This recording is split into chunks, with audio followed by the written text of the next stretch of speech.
बिस्मिल्लाहिर्रहमानिर्रहीम। अस्सलाम वालेकुम नाज़रीन। ड्रग एडवाइजरी ट्रेनिंग हब के ज़रिए एहतमाम यूनिवर्सिटीज़ के तलबा व तालबात में सर्टिफिकेट्स तकसीम करने के हवाले से एक तकरीब का इनेकाद किया गया।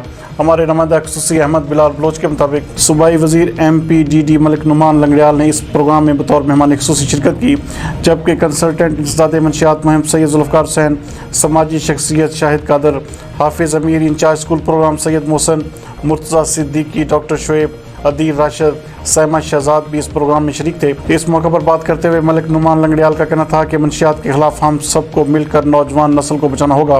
उन्होंने कहा कि तालीमी इदारों में नशा के रुझान को रोकने के लिए एक जामी पॉलिसी की ज़रूरत है, जबकि ड्रग एडवाइजरी ट्रेनिंग हब की मंशियात के खिलाफ खिदमात इंतहाई काबिल इस्ताइश है। जबकि कंसल्टेंट इंसदाद मंशियात मुहिम सैयद ज़ुल्फ़िकार हुसैन शाह का इस मौके पर कहना था कि लाहौर में मंशियात के आदी अफराद की तादाद में इजाफे से शहरी परेशान हैं।